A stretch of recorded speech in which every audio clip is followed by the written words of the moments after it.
जितेंद्र चौधरी और आप देख रहे हैं द डेजर्ट डायलॉग्स। हमारे साथ मौजूद है अंता मांगरोल उपचुनाव में कांग्रेस पार्टी के प्रत्याशी पूर्व मंत्री प्रमोद जैन भाया। कास्ट पॉलिटिक्स से ऊपर उठ के अब जब अंता में एक प्रत्याशी आपके सामने है, वो कह रहे हैं मीणा समाज के अधिकारों की बात कर रहे हैं या अन्य समाज के अधिकारों की बात कर रहे हैं, ये जो जातिगत राजनीति अंता में शुरुआत जिसकी हो रही है, उसको किस चुनौती के रूप में आप देखते हैं? जिस प्रत्याशी की आप जो जिक्र कर रहे हो वो केवल भारतीय जनता पार्टी के टूल हैं। ये मैं नहीं कह रहा हूँ। भारतीय जनता पार्टी के वरिष्ठ नेता, राजस्थान सरकार के कैबिनेट मंत्री डॉक्टर किरोड़ीलाल जी मीणा साहब की वीडियो आपने सुनी होगी, और नहीं सुनी हो तो मैं आपको भिजवा दूंगा। उन्होंने कहा कि नरेश मीणा जी को हुनियारा से हमारे भारतीय जनता पार्टी के नेताओं ने उनको चुनाव लड़ाया था। वही षड्यंत्र यहाँ चल रहा है। तो वो क्यों, उनका कोई उद्देश्य नहीं है, उनका कोई एक क्षेत्र के प्रति कोई लगाव नहीं है। वो तो केवल भारतीय जनता पार्टी का टूल बनके अपना मकसद हल करने में लगे हुए हैं। आज के 10 बज चुके हैं। आप एक गांव में हैं जहां यहाँ पर अधिकतर जाट समुदाय के वोटर्स हैं। आज नागौर सांसद हनुमान बेनीवाल ने नरेश मीणा के समर्थन में सभा की। इसको किस चैलेंज के रूप में आप देखते हैं, या अपने लोगों पर आपको पूरा विश्वास है? ऐसा है कि प्रजातंत्र में सभा में आना, नेताओं का जाना, ये एक सतत प्रक्रिया है। तो इसमें मैं कोई कमेंट्स नहीं करता। ठीक है, वो आए, उनका सम्मान है, स्वागत है। दूर से जब हम लोग देखते हैं, एक परसेप्शन, एक दुविधा मेरे मन में भी है, क्योंकि मैं कई दिनों से अंता कवर कर रहा हूँ।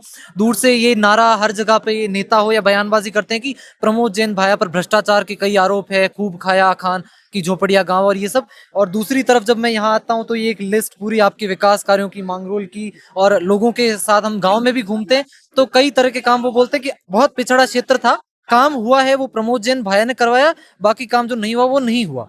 तो इन दोनों में क्या सच्चाई है, कितना अंतर है? देखो, आप जो आरोप और प्रत्यारोप की कह रहे हो ना, राजनीति में आरोप प्रत्यारोप लगाना एक सतत प्रक्रिया है। और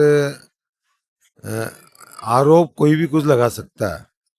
मैं 1984 से राजनीति कर रहा हूँ, और आज तक कोई चीज अगर कोई ये प्रूव कर दे तो मैं उसी दिन राजनीति से संन्यास ले लूंगा। आरोप लगाते हैं कि पीडब्ल्यूडी मिनिस्टर थे आप, उनको आपको पद से हटाया गया भ्रष्टाचार के आरोपों के कारण। ऐसा है कि मंत्री बनाना, हटाना, ये संगठन की एक सतत प्रक्रिया है।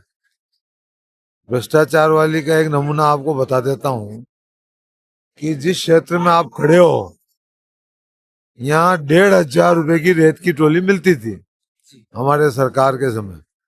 आज यहाँ पे रेत की ट्रॉली 4,000 रुपए में मिल रही है, 4, 4,500।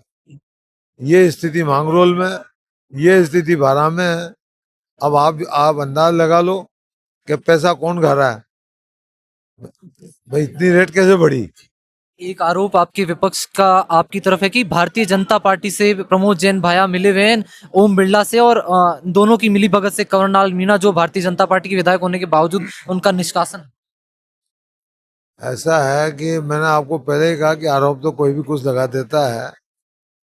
ये सब निराधार बातें हैं, मनगढ़ंत बातें हैं। मैं इनका खंडन करता हूँ। आपकी पत्नी उर्मिला जैन भाया जिला प्रमुख बारा बनी तो उस समय 13 सीटें कांग्रेस जीती, 13 सीटें भारतीय जनता पार्टी और 12 कांग्रेस जीती। उसके बाद भी वो जिला प्रमुख बनी। ये आरोप भी आप पर लगा है।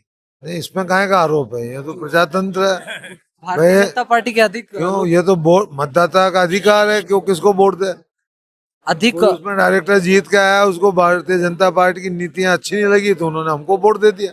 अब किन मुद्दों को लेकर आप ये चुनाव लड़ रहे हैं? अंता के लोग जो वंचित रहे हैं विकास कार्यों से, क्योंकि हम लोग घूमते हैं फील्ड में तो किसानों का जो क्लेम है, फसल बीमा क्लेम 2023 से बाद मिल नहीं रहा उनको, एक आरओबी का काम 12 में जो है वो रुका हुआ पड़ा है, ये तमाम तरह के मुद्दे हैं। रेलवे, जो बस स्टैंड है अंता का बस स्टैंड है वो सही स्थान पर नहीं बना, इस तरह की समस्याएं लोग मेरी पहली प्राथमिकता होगी जो किसानों को जो फसलें खराब हुई हैं 3-3 बार, सरकार जो मुआवजा नहीं दे रही, विधायक बनते ही उनके लिए मैं संघर्ष करूंगा 12 से लेकर जयपुर तक, और हमारे किसानों को मुआवजा दिलवाएंगे।